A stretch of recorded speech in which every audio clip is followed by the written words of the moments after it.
tier leader, or one of the two tier leaders for VGC UU. And today we're going to be going over the recent suspect test of Urshifu and why we banned it basically, because this guy was just like absurdly powerful. So let's give some context here. This is a very common structure, even before the Urshifu ban. Like Luna was basically brought this to a top 4 finish at one of our really big events. The idea is basically you have this Tailwind core of Talonflame, Zacian, and Necrozma that are able to basically like bowl over a lot of basically most things in the format, right? Especially between Indeedee and Necrozma's expanding forces.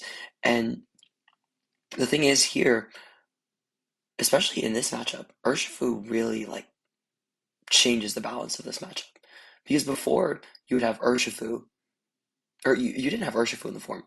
So you didn't have to worry. The damage ceiling for the format was basically like Life Orb Zacian, or like the Choice Band Zacian Play Rough, and Life Orb Ursaluna Blood Moon, like Blood Moon. So like realistically, the damage ceiling is high, but there weren't as many mons that were able to output like significant damage. There were very few non-restricted mons that actually were able to like put out damage on par with restricted mons, and even those, like Blood Moon, have a very significant drawback in the form of its speed, right? I mean, but Zacian at the end of the day is still like the um basically damage ceiling for the format, right? So we get into this replay, right? Here we don't see any either we don't see either Urshifu on lead, but both Urshifus are on the back. One of them's choice banded, the other one, both of them are choice banded actually. So here we skip ahead a little bit, but here comes Urshifu. Psychic trains up, so nothing really happens here. But now, like, if you look at this position here, neither of these mons can really threaten Urshifu. This Talonflame, they usually run Feather Dance here in this tier for Zacian, basically. Although, a lot of them did shift to running like Will-O-Wisp, Flare Blitz, etc. during the time of like Urshifu dominance. And then this thing can't even threaten either of them. A lot of them did actually run like Dazzling Gleam and stuff. But that's I think a bit. I think Imprison is a bit of a like niche tech. I don't think it's the best on this team personally. And also I think this Ninetale set is definitely a little bit troll, but it is. I think it's basically supposed to counter Team Sun structures. So yeah, so then there's knockoff. Then the Urshifu is basically in for free. Although Luna does have speed control, so now if you look at it, her own Urshifu is actually also about to go stupid here, because as it takes both of these attacks, it's staring down two now dark types, and it's going to be able to CC them really easily.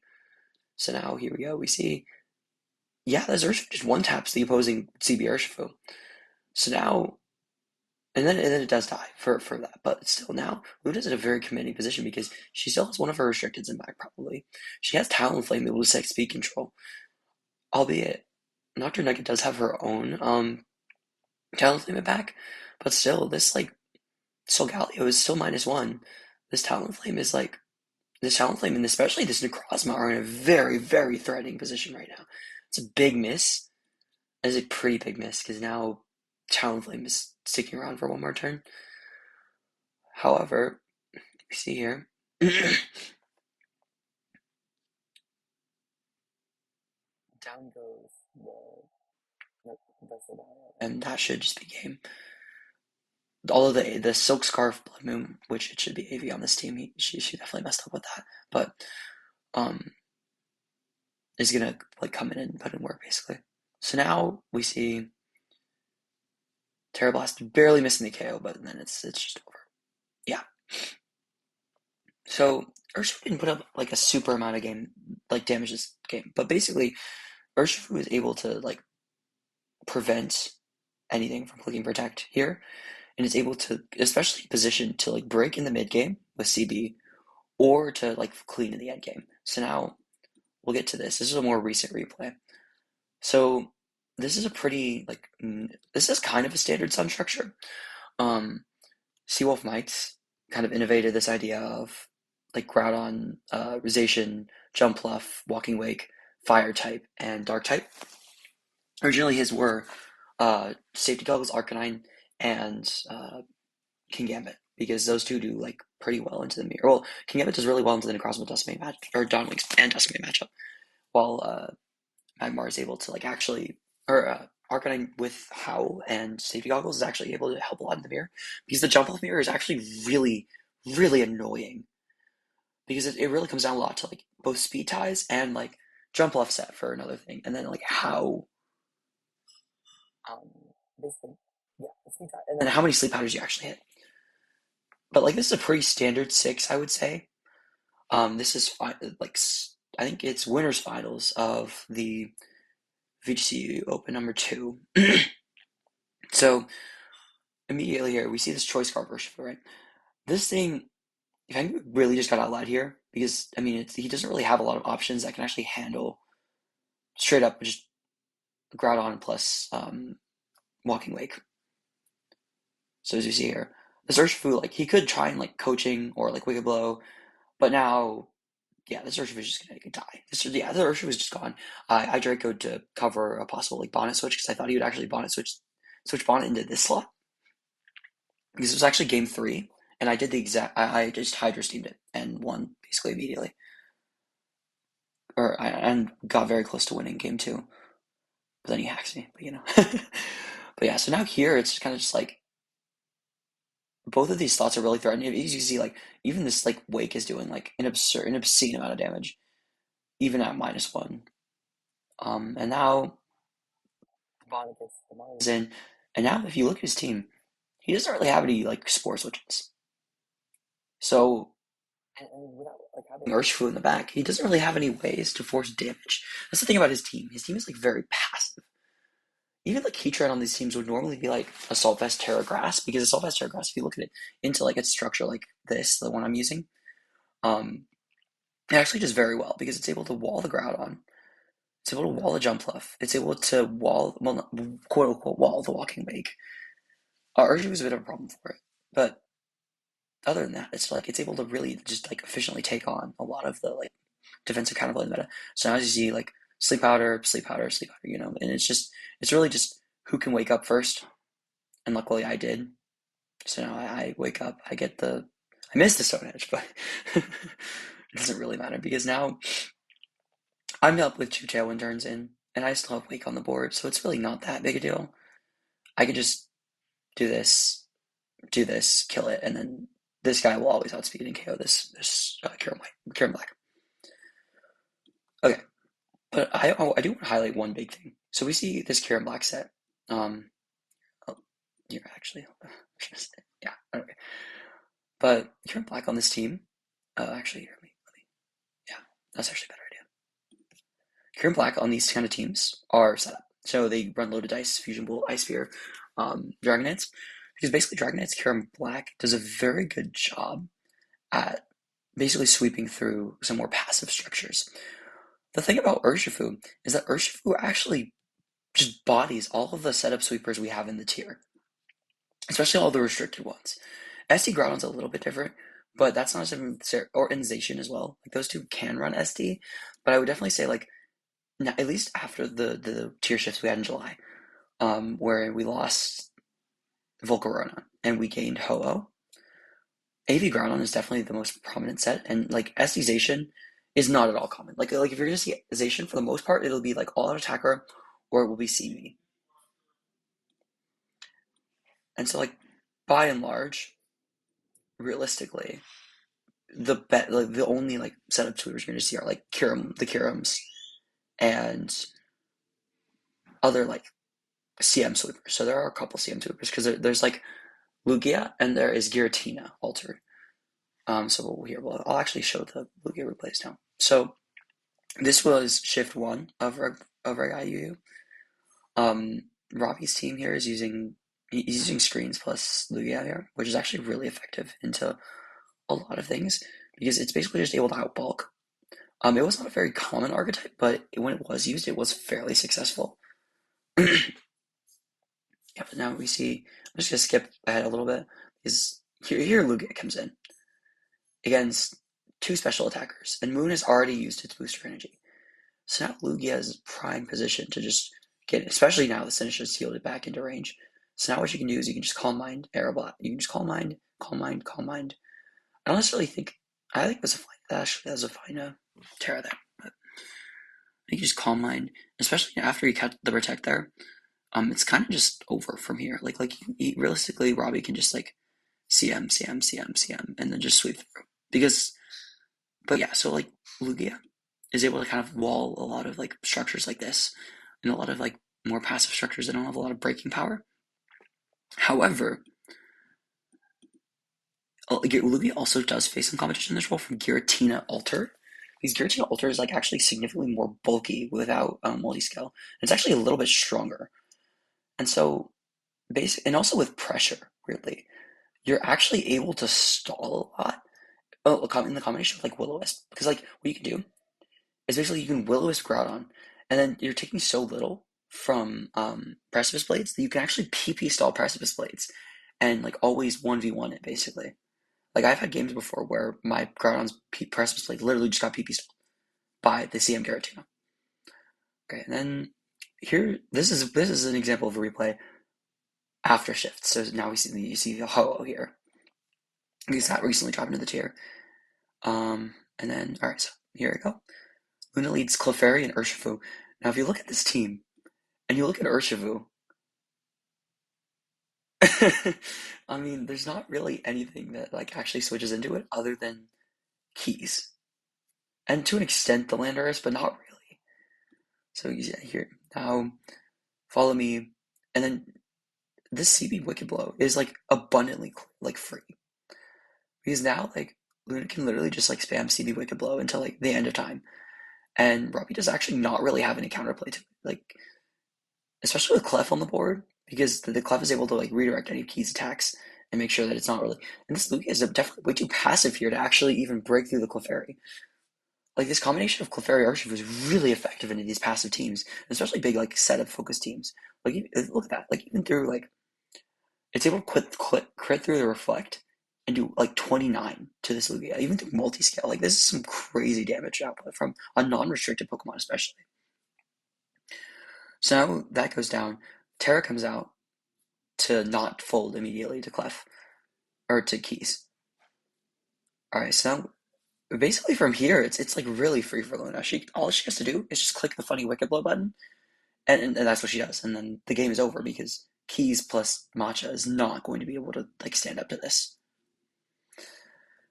But yeah, this guy like it basically is able to override any of the setup sweepers in the tier and actually like kind of just overcome a lot of the issues that would come with like mons like this. As you see, there's like Giratina on this team. This is a good example. Some of them are Will-O-Wisp over Pulse or Dragon Pulse. So now you see here, I'm just gonna skip ahead a couple turns. But now, okay, so now the Hoosier setup. This is not neither of these teams are necessarily standard. This one's a little bit more standard though. So now the Urshifu comes in.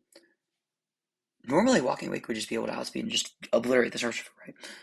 But because it's holding Focus Sash, it actually has some limited defensive utility, and it's actually able to hold on after the Wild Boar misses, of course.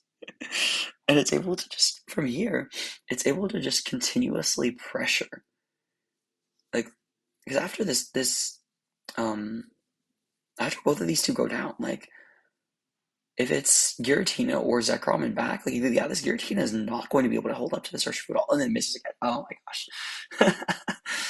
Oh, that's really why is this Urshifu so slow? Holy crap. Okay, this is kind of this replay is definitely kind of troll. I don't know why Luna gave me this replay. I don't think this is a good replay. Oops, hold up. Definitely just okay. So the 5 booms is me for what it's worth. Okay, so I'm gonna switch sides so that I'm on my side. All right.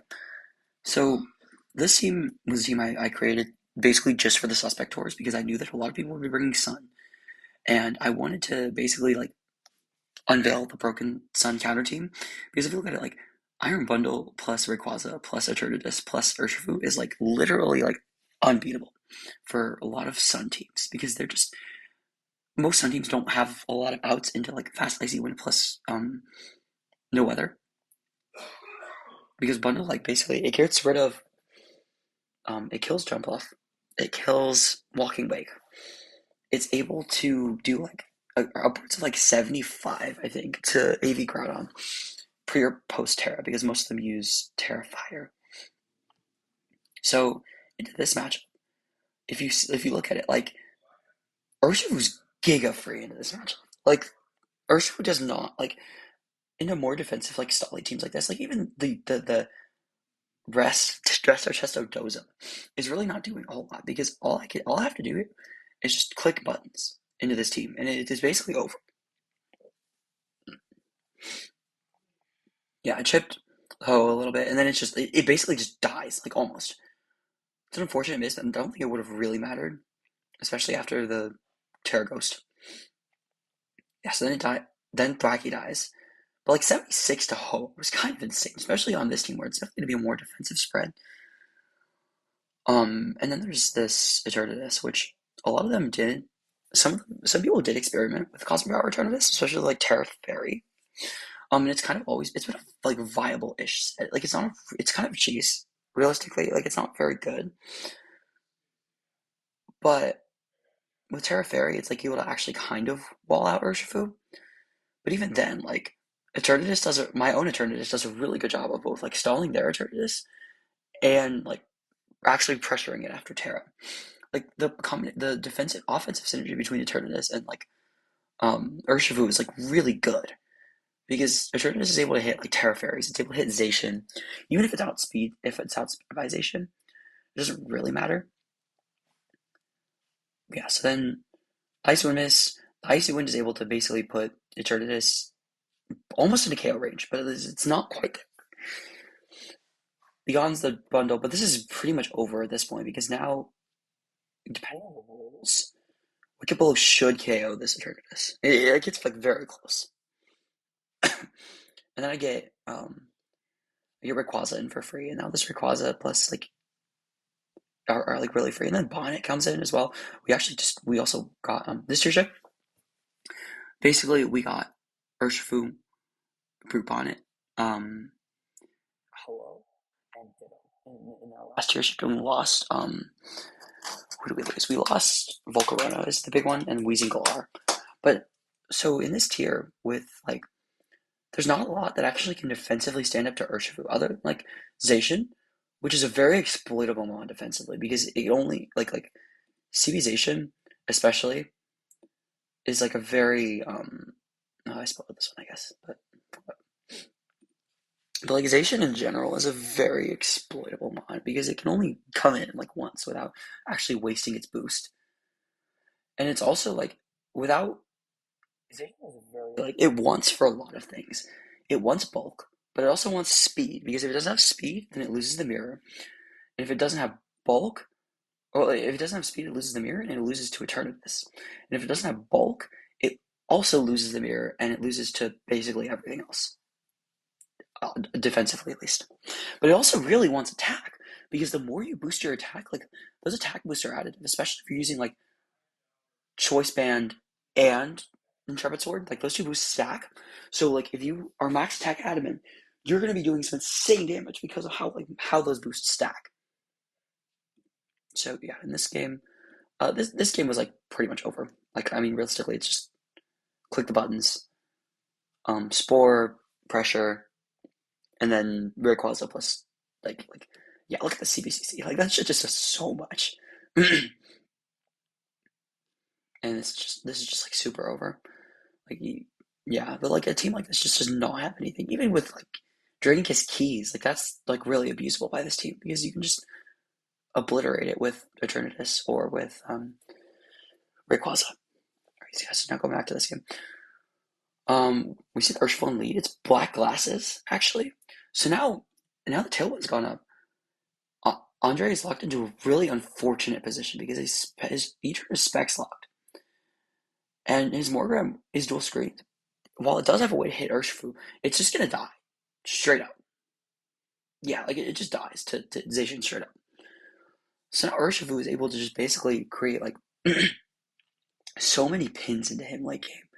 Because even though this is Rocky Helmet like Ho-Oh, it's still just like he doesn't really have any like offensive counterplay. He definitely probably needed to maybe brave Sacred Fire there, but even if you don't Sacred Fire, like the Zacian is still like in a really like threatening position. Yeah, so now it's just Urshifu versus like Urshifu and Zacian, and then like and he just can't win that, right? Because this Urshifu it basically just is able to output so much. Like if you look at it, it literally clicked 6 out of its 8 Wicked Blows in a game. Like that's kind of insane. That it's able to just sit there on the field and like actually just click the broken crit like through protect move. Versus this last game. Oh no, Ryan, this is the first game. but but yeah, so basically Urshifu, it was too much of a strain on the team player because what you were able to do with it is basically you were able to place it on a team like this. Like this team, even without King Gambit, it's fine. But like with Urshifu in back, able to like clean late game, especially with black classes, like this thing's speed tier is like pretty solid because there's not a whole lot between like 140 raw stat to like realistically like 140 to 178 is probably like the most populated speed tier in the tier because you have like Walking Weight, you have like Ogerpon Wellspring. You had Charizard, all the Charizard's kind of fallen off after the nature shifts. You have all the base 90s, of course. Landorus and Gouging Fire at base 91, so that's 156 and 157 respectively.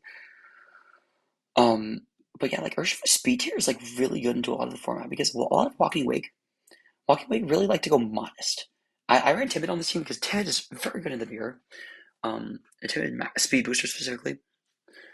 But a lot of Walking Wake, a lot of Ogerpon run like less than max speed. And so if you go max speed Urshifu, you're able to capitalize on all of that. And you're also able to force a lot of these like slower setup mods. And a lot of these slower like restricted and non-restricted mods that would prefer to go like neutral nature. They have to go speed boosting nature now a lot, especially like stuff like Kieran Black. Jolly Urshifu will always outspeed Kieran Black. Like that thing is useless if you're able to position Jolly Urshifu in front of it. Because unless you get a boost from it, there's actually a game with this, I think, but that I can show in a later video. But yeah, basically, here I'm gonna pull the. But as you'll see here, oops. But yeah, like Urshifu was really overwhelmingly banned. It was like not even close. We had like 2 votes after this, and they were both banned. So like realistically, it's like actually 11-2. So like yeah, Butler was like very very dominant into a lot of the common archetypes, and it was also just really like it was too free to slap on a team. Like because it was an unrestricted Pokemon, it didn't even have the drawback of like being a restricted Pokemon and being able to just like it only being restricted to one slot per team.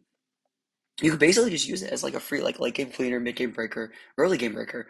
Like you could use it for so many like various roles. I mean, it basically always ran very similar sets. Some people did experiment actually with Black Class's SD and kind of like King Gambit did, in early regulations with Wicked Blow, Sucker Punch, Sword Stance, Protect.